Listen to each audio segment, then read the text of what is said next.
liar, lunatic, or Lord. According to a famous quote by C.S. Lewis, these are the only three options we have when it comes to the identity of Jesus. Here's what he said.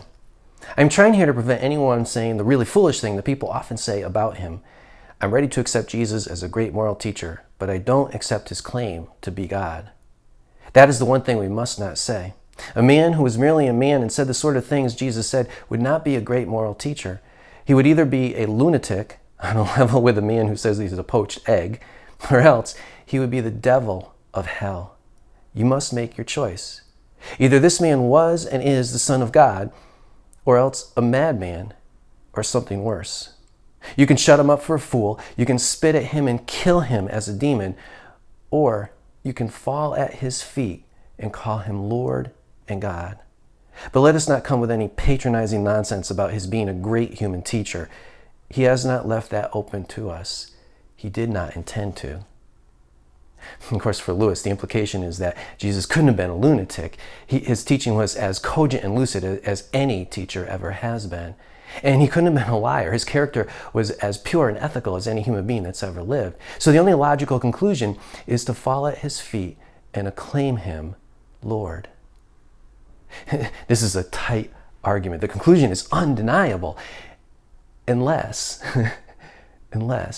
Jesus never claimed to be God, unless Jesus didn't believe himself to be the Son of God. In fact, this is the out for people who deny that Jesus could be God. For over 100 years now, there's been a group of scholars who have questioned the historical accuracy of the Gospels. Like the telephone game, they say that what we have, the information we have in the Gospels, has been exaggerated, grossly exaggerated. And so places in the Gospels where we find Jesus claiming to be divine are simply inventions of the early church or the Gospel writers.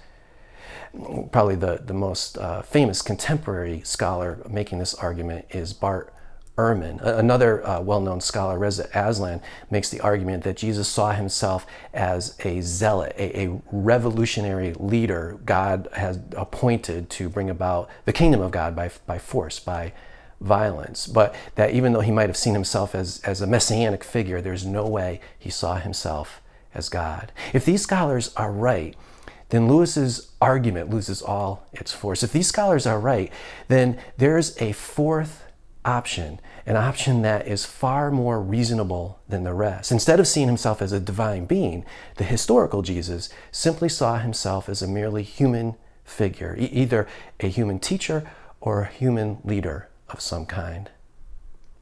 As I mentioned in a recent blog on the resurrection, the criterion of embarrassment is one of the most powerful tools scholars have at their disposal for determining whether something is historical or not.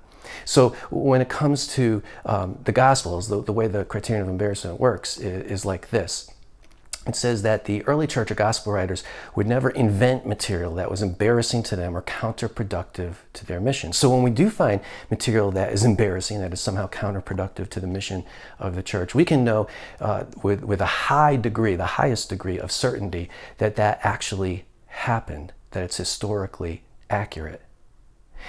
In Mark 13:32, Jesus says, "But about that day or hour, no one knows, neither the angels in heaven, nor the Son, but only the Father."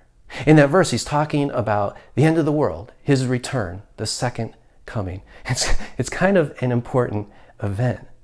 But look what he says there. He professes complete ignorance about when it will happen. How can that be? If he is the all-knowing divine Son of God, how is it that he doesn't know such an important, arguably the most important date in history? This verse was not only an embarrassment for the early church, it continues to be an enduring embarrassment for Christians everywhere. How can Christians believe in a God who doesn't know such an important date, the end of the world? And because of that, because it's such an embarrassment, we can know by the criterion of embarrassment that these words are the very words of Jesus, that Jesus said what's in Mark 13:32. But take a good look at what Jesus also professes there. He professes to be the Son of the Father, God the Father. He also says that he is in a position higher than the angels, a position that only God has. In other words, in this verse that we know goes back to Jesus himself, he reveals that he saw himself as the divine Son of God. And as recent scholarship is showing more and more, this isn't the only place where Jesus reveals that. There is abundant evidence now coming forth that historical scholars are unearthing to corroborate that this is how Jesus saw himself. Of course, we can't know exactly what that meant to Jesus, how exactly he understood his divinity. For example, did he know that he was the eternal Son of God, who was the second person of the Trinity? We can't understand that. I mean, a psychologist has a hard enough time trying to understand what a person's identity is when they're sitting right in front of them, when they're psychoanalyzing them. Trying to figure that out for a figure of ancient history is nearly impossible. But that's why this verse is so stunning, because it comes as close as we can get to revealing what a figure of ancient history actually thought about himself.